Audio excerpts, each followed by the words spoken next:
हरे कृष्ण, राधे राधे। कैसे हैं आप सब? आई होप आप लोग ठीक होंगे। मन को शांत करने के लिए आज के समय में एक बहुत बड़ी समस्या है, क्योंकि मन जो चित्त है ना वो बहुत जल्दी बिगड़ता है, इसलिए मन को चंचल कहते हैं। मन चंचल क्यों है? मन की गति इतनी तेज़ है कि भगवान ने जब अर्जुन को उपदेश दिया था उस समय मन की गति इतनी तीव्र थी कि अर्जुन को उस समय भगवान की बातें सहज समझ नहीं आ रही थी, क्योंकि भगवान कितने कहते हैं ना कि जब ब्रह्म जैसा गुरु मिल जाए उसके बाद मन में अगर संकोच रहे, किसी शब्द को लेके शंका संदेह रहे, तो कितनी विचित्र बात हो गई। जी हाँ, ये मन ऐसा ही है। इस मन की कभी तृप्ति नहीं होती। कहते हैं ना कि जो मन है ना एक बेलगाम घोड़े की तरह दौड़ता है हमेशा, इसलिए इस मन को नियंत्रण रखना बेहद ज़रूरी है। और हमारे शास्त्रों के अनुसार कहा गया, ऋषि मुनि जो तपोवन में रहकर जो तपस्या करते थे वो अपने मन को नियंत्रित करते थे, लेकिन फिर भी कभी कभी ऐसी त्रुटि हो जाती थी कि उनका मन भटक जाता था। और हम तो इस संसार में रहकर गृहस्थी मार्ग में रहने के बाद हम सोचें कि हमारा मन हमारे वश में रहे, तो ये असंभव है। लेकिन इसका मतलब ये नहीं कि इस संसार में कुछ असंभव। भगवान कहते हैं कि करने वाले की क्षमता हो, तो कहते मुँह को होई वाचाल पंगु चढ़े गिरवर गहन।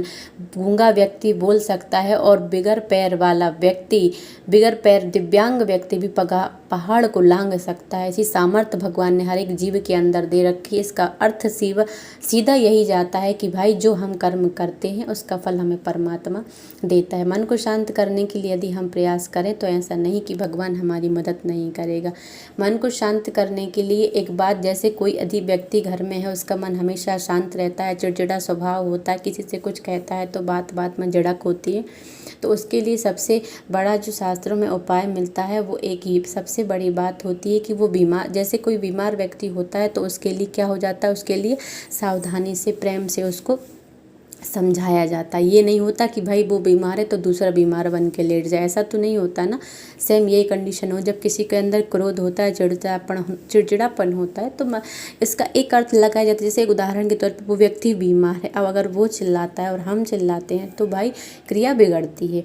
इसीलिए भगवान से प्रार्थना करें, और जब हम भोजन बनाएं और उनको भोजन परोसा जाए उस समय इस बात का विशेष ध्यान रखना चाहिए कि भोजन बनाते समय और उनको भोजन परोसते समय जो व्यक्ति का स्वभाव इस प्रकार का है उसके लिए भोजन बनाते समय केवल भगवान से प्रार्थना करना चाहिए कि भगवान ये भोजन शुद्ध है, ये दिव्य शक्तियों का समागम है इस भोजन में, ये परमपिता परमात्मा का प्रसाद है, और इस प्रसाद को खाते प्रत्येक बुद्धि है, प्रत्येक व्यक्ति की जो बुद्धि है वो अच्छी रहेगी, स्वस्थ रहेगी और अच्छे विचारों को जन्म देगी। मन शांत रहेगा, चित्त शांत रहेगा। जब हम ऐसा करते हैं, हमारे निरंतर इस अभ्यास को करते रहने से हमारी ये अभ्यास में बना रहेगा, आप यकीन मानिए आपको तुरंत परिवर्तन देखने को मिलेगा, क्योंकि भोजन में और प्रसाद में करोड़ों गुना अंतर है। तो प्रसाद होता है, प्रसाद की अनंत महिमा होती है। प्रसाद में वस्तु बुद्धि का भान नहीं होता, प्रसाद होता है चाहे वो कुछ भी हो। जब एक छोटे से कण, प्रसाद का एक कण व्यक्ति को इतनी उच्च शिखर पर लाकर खड़ा कर सकता है, तो क्या हम भोजन को प्रसाद का रूप देकर घर परिवार वालों की चित्त बुद्धि को शांत नहीं कर सकते? कर सकते हैं। ये सब कुछ संभव है, केवल हमारे करने भर की देर है। और प्रसाद का तो ऐसा है, भोजन का तो ऐसा है, मन का ऐसा है कि सबसे पहले मन भोजन के माध्यम से ही बनता है और भोजन के माध्यम से ही बिगड़ता है। इसके और अन्य कई कारण हैं, परंतु सबसे जो मुख्य कारण है वो है भोजन। आई होप आप लोगों को वीडियो पसंद आएगा। वीडियो पसंद है तो लाइक शेयर एंड सब्सक्राइब जरूर करें। हरे कृष्णा, राधे राधे।